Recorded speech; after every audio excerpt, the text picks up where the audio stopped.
Provavelmente já aconteceu com o seu filho, ou você acabou de ver birras de bebês. Ou pelo menos tenho certeza de que já ouviu falar delas. Crianças de 2 anos são famosas por suas birras horríveis. Mas e se realmente não existir algo como uma birra de bebê? Então, como devemos encarar esse comportamento das crianças? Acho que há algo completamente diferente. As crianças não fazem birra.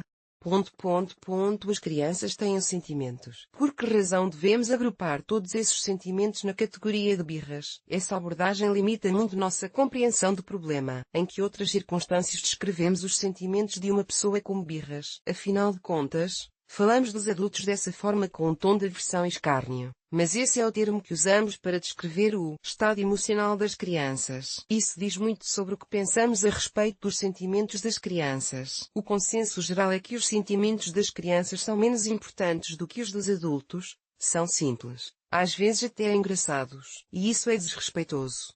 Os sentimentos das crianças são importantes. As pessoas têm sentimentos. E isso é normal. Mas as crianças são igualmente humanas. O fato de os sentimentos das crianças parecerem simples para alguém que tem sua própria experiências de vida não os torna menos significativos para a pessoa que os está vivenciando. Ao simplificar, ignorar e negar suas emoções em prol de nosso conforto e paz de espírito, estamos desrespeitando e machucando. As crianças merecem que seus sentimentos sejam tratados com o mesmo respeito que os adultos, mesmo que tenham muito menos mecanismos de enfrentamento e controle sobre seu comportamento. É nosso trabalho como pais ajudar nossos filhos a aprender a regular suas emoções, mas não podemos fazer isso de forma eficaz se rotularmos os sentimentos de outra pessoa como birras sem importância e só prestarmos atenção àqueles que achamos que são genuínos. Se não quisermos nem mesmo ouvir os sentimentos de nossos filhos, como esperamos entender as razões por trás deles? Todos os sentimentos têm um motivo. Na raiz de toda birra estão necessidades não atendidas. Os sentimentos não surgem repentinamente sem motivo,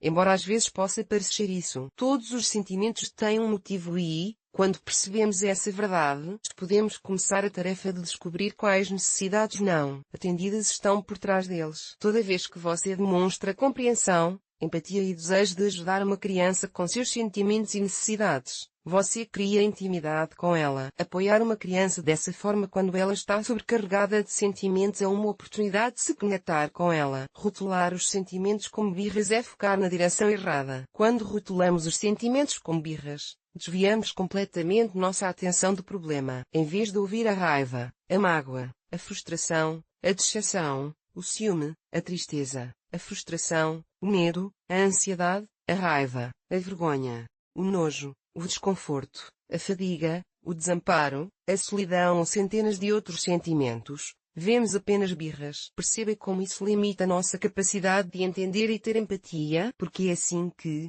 em vez de nos concentrarmos em entender os sentimentos e as necessidades não atendidas da criança, só nos preocupamos com uma coisa: como acabar com a birra. Como deve ser frustrante para uma criança quando toda a sua experiência emocional é reduzida a uma birra, quando só olham para o seu comportamento, sem entender todo o caos que está acontecendo dentro de você e sem nenhum apoio para que você supere esse caos. Ou seja, você está sendo mal compreendido ou ignorado justamente quando se sente mais vulnerável, fora de controle e sobrecarregado. Há muitos conselhos por aí sobre como lidar com as birras das crianças. A ideia de que existe algum conselho universal sobre como lidar com os sentimentos de uma criança sem levar em conta sua personalidade, circunstâncias, idade, habilidades, preferências, necessidades, pensamentos e assim por diante é uma ideia muito estranha. Você consegue imaginar algum tipo de técnica que poderia usar toda vez que seu parceiro ficasse triste, independentemente das circunstâncias ou do motivo? Isso é absurdo e desrespeitoso. As emoções das crianças precisam ser tratadas com exatamente o mesmo cuidado. E quanto à manipulação? Costumo ouvir que há 2 tipos de birras. O primeiro é quando a criança tem o direito de ficar chateada, de acordo com você. E o segundo é quando a criança está tentando manipulá-lo, e você a ignora. Pessoalmente, acho que é um negócio bastante arriscado julgar o valor das emoções de outra pessoa e se ela merece sua empatia. Prefiro a abordagem de oferecer conforto emocional a uma criança em qualquer situação em que ela precise, porque qualquer motivo. A melhor maneira de avaliar se uma pessoa precisa de conforto emocional é observar suas solicitações. Também não acredito que as crianças sejam inatamente manipuladoras e que estejam apenas esperando por obter tudo de nós de uma só vez. E se por algum motivo elas são manipuladoras, não é porque estão desesperadas para receber atenção e amor diretamente. Elas têm todo o direito de querer contato com um dos pais, mesmo que, de alguma forma, tenham percebido que só podem conseguir isso por meio da manipulação. Então, você deve atender à necessidade de atenção quando suspeitar de manipulação. Sim, sempre. Se quiser cultivar a confiança em seu relacionamento com seu filho Jitterberry, outro ponto de vista então. E se não existirem birras, o que isso significa então? Como observamos o comportamento das crianças, o que vemos, se não é um problema, se não é uma explosão a ser extinta, se não é um mau comportamento que precisa de punição, se não é uma reação irracional, se não é uma manipulação a ser superada, então o que vemos? Talvez as experiências e os sentimentos incrivelmente diversos de uma criança, talvez um pedido de ajuda. Talvez a vulnerabilidade e os sentimentos de opressão que precisam de nosso apoio silencioso, talvez uma pessoa que esteja aprendendo, talvez 1 milhão de outras coisas exclusivas de cada pessoa, talvez, em vez de tentarmos lidar com a situação, demonstremos empatia pelos sentimentos e necessidades da pessoa. Talvez nossos filhos se sintam ouvidos em vez de julgados, talvez possamos dar aos nossos filhos exatamente o que eles estão pedindo, e talvez depois disso criemos um vínculo mais forte, compreensão, respeito e confiança entre nós. Podemos fazer isso hoje.